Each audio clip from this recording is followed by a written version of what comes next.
dancing spider went up the water spouts. Down came the rain and washed the spider. अगर आपकी उम्र 12 साल से कम है या आप दिल के कमजोर हैं, तो ये कहानी आपके लिए नहीं है, क्योंकि ये कहानी नहीं, एक सच्चा वाकया है। वो दिन जब पहाड़ों में वक्त सच में रुक गया था। शायद आपको यकीन ना हो, लेकिन जब मैंने उस जगह कदम रखा तो ऐसा लगा मानो हवा भी सांस रोक लेती है और घड़ी बस देखती रह जाती है। मेरा नाम रफ़ा इकबाल है। मैं कराची का रहने वाला हूं और कैमरे के जरिए पाकिस्तान की खूबसूरती दुनिया तक पहुंचाने की कोशिश करता हूं। अगस्त का महीना था जब मैंने तय किया कि मैं काघान घाटी के एक सुनसान हिस्से दन्ना मीडोज जाऊंगा। सड़कें संकरी थीं, पर वादी इतनी खूबसूरत कि डर और सुकून दोनों एक साथ महसूस हो रहे थे। रास्ते में एक छोटी सी मस्जिद दिखी, टूटी दीवारें और ऊपर लगी पुरानी घड़ी जो 10-15 पर रुकी हुई थी। अजीब बात यह थी कि मेरी कलाई की घड़ी भी उसी वक्त थम गई। मैंने मोबाइल देखा, उसमें टाइम अलग था। मुझे लगा संयोग है, पर अब सोचता हूं शायद वहीं से कुछ मेरे पीछे लग गया था, कुछ जो चाहता था मैं उस वक्त से आगे ना बढ़ूं। शाम होने लगी थी।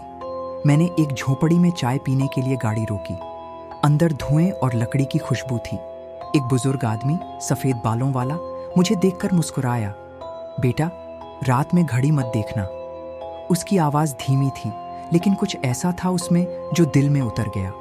मैंने हंसकर टाल दिया, मगर शायद उस हंसी ने एक दरवाजा खोल दिया था। पहाड़ की चोटी पर मैंने टेंट लगाया। नीचे झील चमक रही थी और सूरज ढलने ही वाला था। मैं कैमरा सेट कर रहा था कि अचानक ध्यान गया। मेरी घड़ी में फिर वही समय, 10:15। मैंने आसमान देखा। अभी भी रोशनी बाकी थी, पर आसपास जैसे सब कुछ थम गया था। हवा रुक गई, पेड़ स्थिर। वो सन्नाटा ऐसा था जैसे प्रकृति किसी चीज से डर रही हो। मैं टेंट में घुसा, कैमरे का रिकॉर्ड बटन दबाया, लेकिन स्क्रीन फ्रीज हो गई। सिर्फ एक फ्रेम पर अटकी हुई मेरी परछाई और उसके पीछे एक और साया।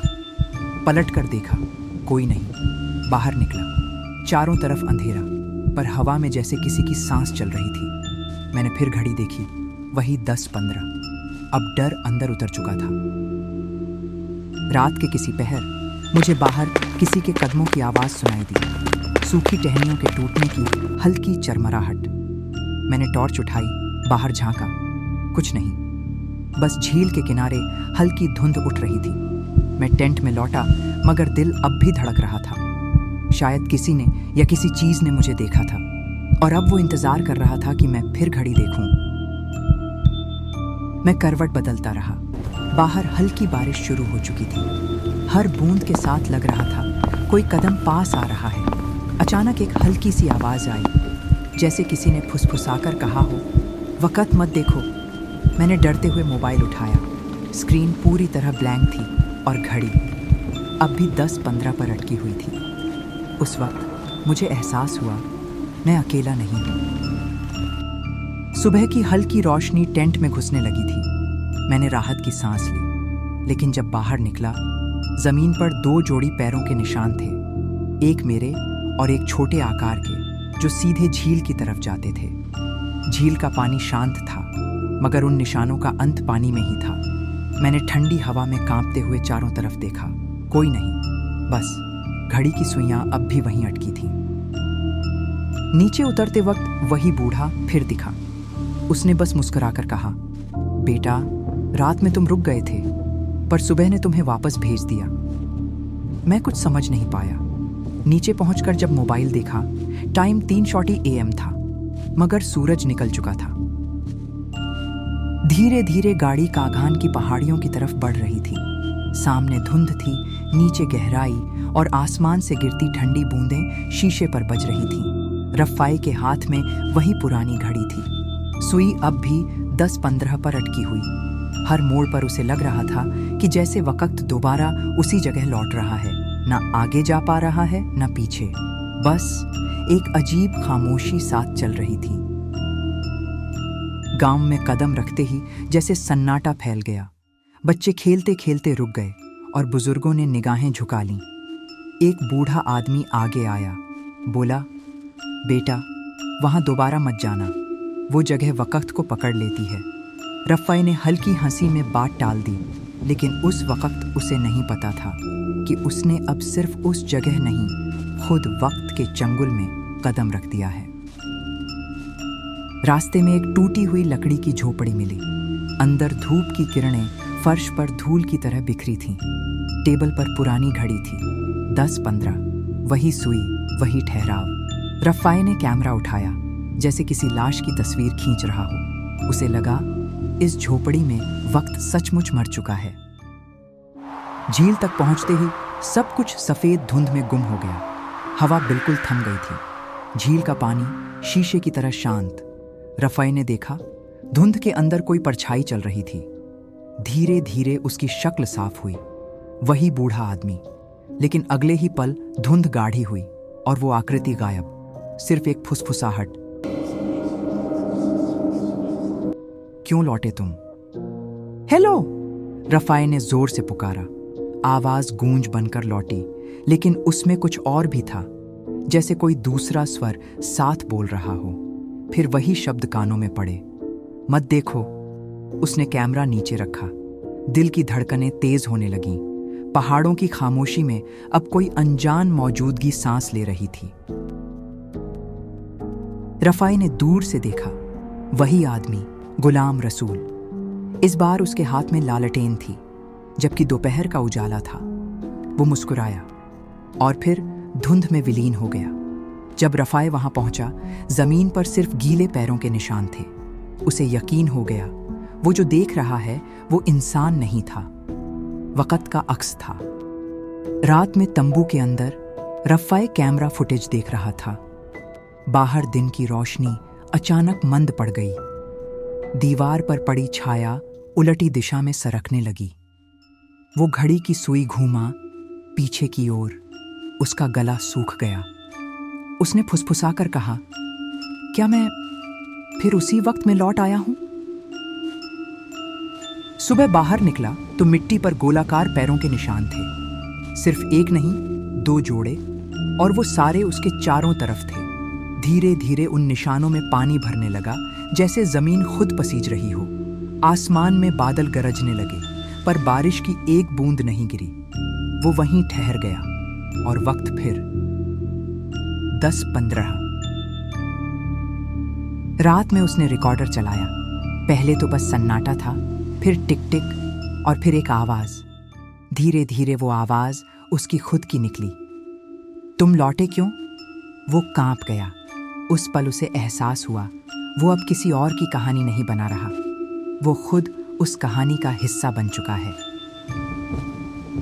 भोर का वक्त, सूरज उग रहा था और झील पर सुनहरी किरणें फैल रही थीं। रफ़ाई ने थकी आंखों से अपनी घड़ी देखी।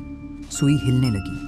वो मुस्कुराया, लेकिन तभी ड्रोन स्क्रीन पर उसकी खुद की तस्वीर उभरी। वही जगह, वही कपड़े, मगर पीछे डूबता सूरज। समझ में आया, उसने रात नहीं देखी, वक्त का दूसरा पहलू देखा था।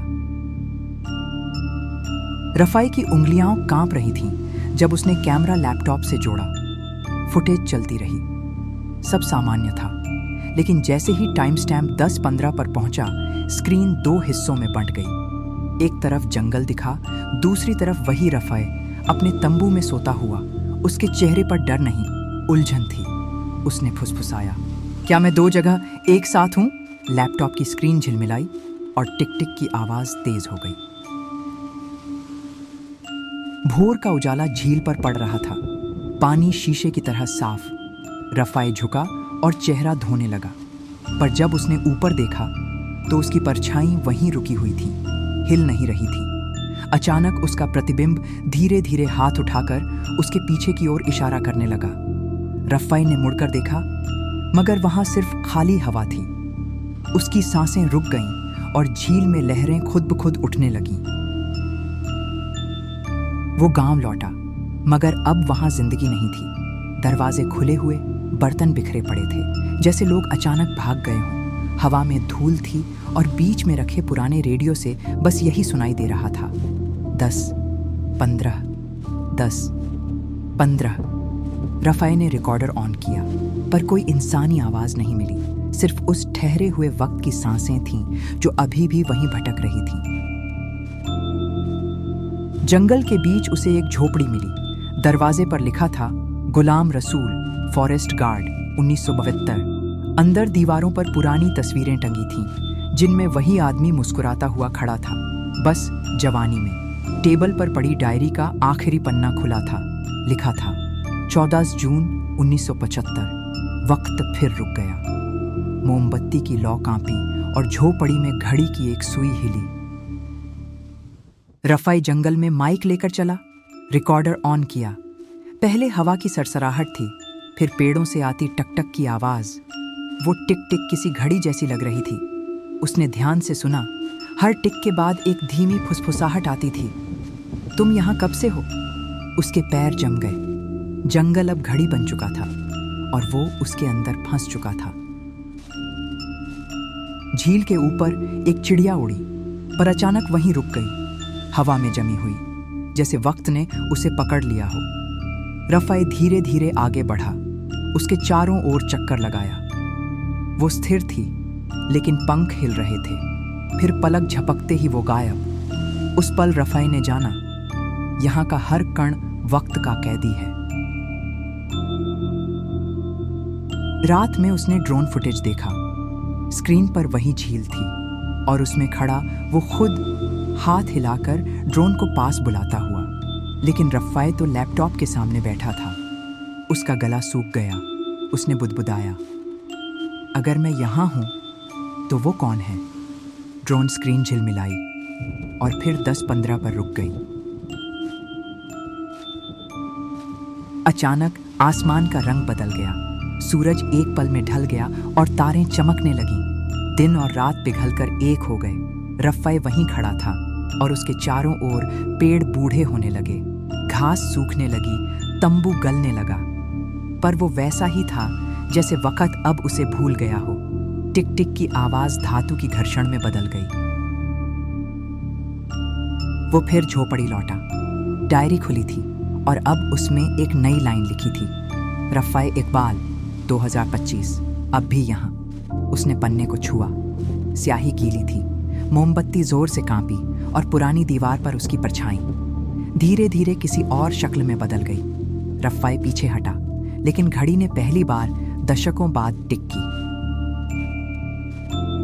सुबह की ठंडी हवा झील पर बह रही थी। ड्रोन ऊपर मंडरा रहा था। नीचे अब कुछ नहीं था, सिर्फ एक टूटी घड़ी जो पत्थर पर पड़ी थी। 10-15। कैमरा धीरे धीरे पास गया और घड़ी के शीशे में एक धुंधला सा चेहरा झलकने लगा, रफ़ाई का। मगर वो अब इस दुनिया में नहीं था।